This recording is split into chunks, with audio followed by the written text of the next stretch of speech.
আসসালামু আলাইকুম। কেমন আছেন প্রিয় ভাই ও বোনেরা? আপনারা সবাই আশা করি আল্লাহর অশেষ রহমতে সবাই ভালো আছেন। আর আলহামদুলিল্লাহ আপনাদের দোয়া এবং ভালোবাসা আমি অনেক অনেক ভালো আছি। তাই আজকেও ভিডিওটা শুরু করলাম দুপুরে রান্না থেকে আর কি। তাই এই যে দেখেন আমার শরীরও বেশি একটা ভালো না। এই দেখেন চোখের আমার কি অবস্থা। সারা রাত্র আজকে 3 দিন ধরে হয়, 3 দিন ধরে চোখের ফেলে হয়েছে। সারাটা রাত্র আমি ঘুমাইতে পারি না চোখের ব্যথার যন্ত্রণায়। এত ব্যথা বাড়ছে। আর কিছুদিন আগে এই চোখটার ভিতরে হয়েছিল, এখন আবার এই চোখটার ভিতরে হয়েছে। কি একটা ভীষণ জ্বালার ভিতরে আছে। তো আশা করি আমার কলজার বোনেরা, কলজার ভাইরা, আন্টি আঙ্কেলেরা সবাই ভালো আছেন। তো আজকাল ভিডিওটা শুরু করলাম দুপুরে রান্নাবান্না থেকে। তো আজকে কী রান্নাবান্না করব, কি করব না করব সম্পূর্ণ ভিডিও দেখবেন প্লিজ। আর আরেকটা রিকোয়েস্ট আমার কলজার বোনের কাছে, আপনাদের বোন আমি, আর আন্টি আঙ্কেলেরা আপনাদের মেয়ে আমি, প্লিজ আমার ভিডিওটা সবসময় আপনারা দেখবেন, আমার চ্যানেলটা সাবস্ক্রাইব করবেন, আর একটা লাইক দিতে ভুলবেন না। আশা করি সবসময় আপনারা আমার পাশে থাকবেন। আর চলেন এবার দেখি রান্নাবান্না করি, কি করা যায়।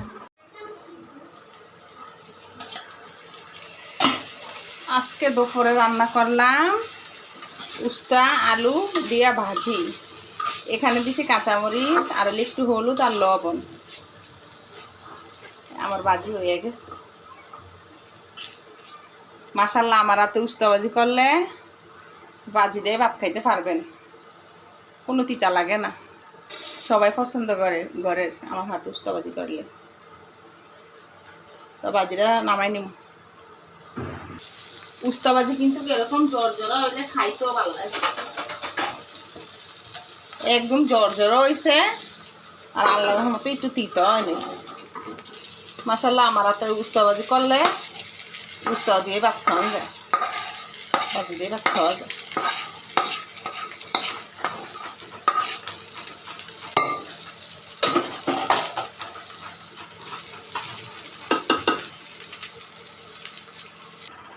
তরকারি বসাবো, তো এখানে দিয়ে দেবো পেঁয়াজ কুচি,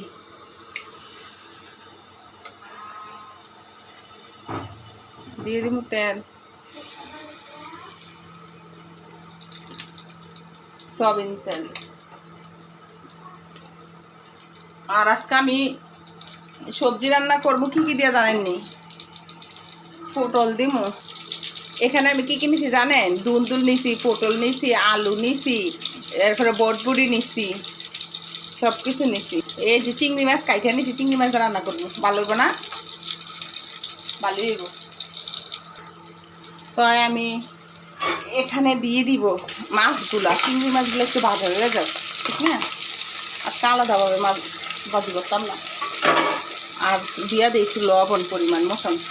এখানে আমি চিংড়ি মাছগুলো দিছি আর 5টা কাঁচামরিচ দিচ্ছি আর লবণ দিয়ে দিলাম। এখন এগুলো তেলে ভাজবো। অন্য সময় চিংড়িটা ভাজা রান্না করি, বুঝছেন? আজকে ছোটো ছোটো করে কাইটা দিছি, তো আজকে আলাদা করে ভাজবো না, তো ভাজাও কীভাবে। আমার আপুদের সাথে, ভাইয়াদের সাথে সব রকমের রান্নাই সহজভাবে রান্না করি, যেহেতু চাইলে আপনারা সহজভাবে রান্না করে নিতে পারেন। তো একটু ভাজা ভাজা হইলে এটার ভিতরে হলুদ মরিচ দিয়ে দিই মনে। এখন দিয়া দেই, হলুদ দিয়ে দিব, দিয়ে দিলাম হলুদ গুঁড়া। আমার একটা ভুল সবসময় হয়ে যায়, হলুদ তো একটু বেশি পড়ে যায়। আমি যত কম করে দিতে চাই, কেয়ারে দিয়ে ভুলটা আমার মাঝে মাঝে ভালো লাগে না। ধনিয়ার গুঁড়া দিলাম। হ্যাঁ, প্রথমত মনে হইতেছে কম হয়, মরিচটা অনেক ঝাল, এই জন্য মরিচটা একটু কমাই দিলাম। তো দিয়ে দিব হালকা একটু, এখানে হালকা একটু পানি দিয়ে দিচ্ছি।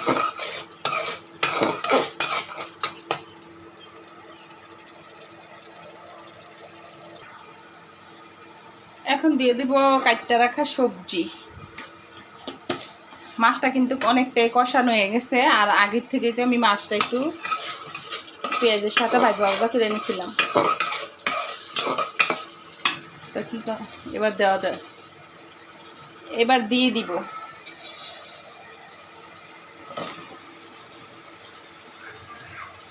আসলে চিংড়ি মাছ দিয়ে না যে কোনো সবজি রান্না করলেই খাইতে ভালো লাগে।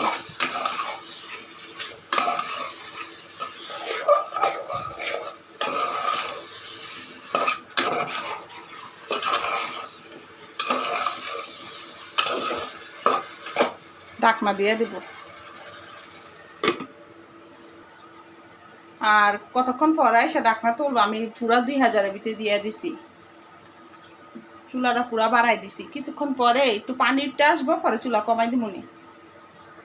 আর একটা কি কাজ করি জানি, যখন আমার ঘরে দেখি বেলা সব ধরনের সবজি দুই একটা আছে, এক পদ দিয়ে যেহেতু কিছু রান্না করা যাইব না, তাইলে আমি কি করি জানেন, এই যে এরকম করে সব ধরনের সবজি দিয়া একটা সবজি ফাঁকাই লাগি। তো এখানে দিলাম কলমি শাক আর হলো লাল শাক, এগুলো এটির ভিতরে আমি দিয়ে দিব। কারণ চিংড়ি মাছের সাথে কিন্তু সব কিছু দেওয়া যায়, বুঝছেন, যেহেতু চিংড়ি মাছ এই জন্য আমি এটা দিছি। তো সব কিছু একসাথে করে আমি মাঝে মাঝে রান্নাটা করি। তো আপনারা একটু ট্রাই করে দেখবেন, আসলে খেতে অনেক সুস্বাদু হয়। কারণ যেহেতু চিংড়ি মাছ দিয়া সবগুলা সবজি এখানে মানায়, এই জন্য আমি এটাও দিছি। আর লাল শাক যেহেতু চিংড়ি দিয়ে খাওয়া যায়, কলমি শাক চিংড়ি দিয়ে খাওয়া যায়, দুন্দুলো তো খাওয়া যায়, এখানে প্রত্যেকটা সবজি চিংড়ি মাছ দিয়ে খাওয়া যায়। তাহলে আমি সবগুলো একসাথে দিয়ে 5 মিশালি সবজি রান্না করলাম আজকে। তো আমি মাঝে মাঝে এই কাজটা করি, আমার বাসায় যদি সব ধরনের সবজি বেশি না থাকে, একটা দুইটা থাকে। তা ঢাকনা দিয়ে দিলাম, এবার হইতে থাকুক। হ্যাঁ, রান্না শেষে আবার দেখাইতেছি। এবার দেখবো তরকারিটা হয়েছে কি না, ধনিয়া পাতা দিয়ে নামাই নিব। আর এই যে দেখেন, আমি কিন্তু এখানে একটু পানিও আমার দিতে হয় নাই, একদম এটার পানি দিয়ে সিদ্ধ হয়ে গেছে। সবজিতে যা পানি উঠছে এটার পানি দিয়ে সবজিগুলো সিদ্ধ হয়ে গেছে। আমি প্রথম চুলাটা একটু বাড়াই দিয়েছিলাম, পরে একটু কমাই দিছি, এগুলো সিদ্ধ হয়ে গেছে। এই যে আমি ধনিয়া পাতা দিয়ে দিই, ধনিয়া পাতা দিয়া নামাই দিই।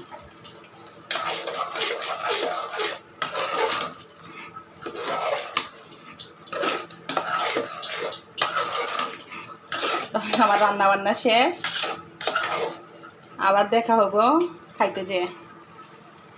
এই যে চুলা এখন বন্ধ করে দিই। তো এই যে খাইতে আসলাম,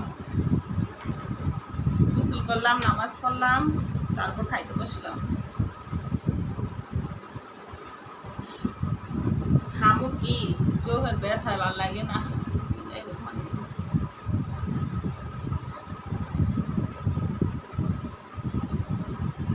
মনে হইতেছে আমি মনে হয় চোখ দিয়া ঝাপসা ঝাপসা দেখি, সব কিছু অন্ধকার অন্ধকার মনে হয়।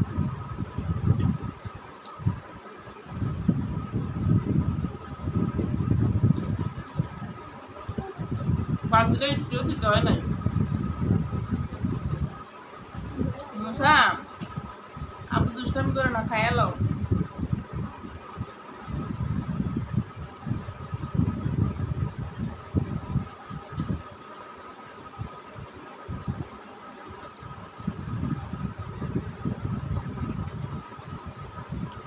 তো আমার প্রিয় আপুরা, ভাইয়ারা, আঙ্কেলেরা, ভিডিওটা ভিডিও শেষ করলাম।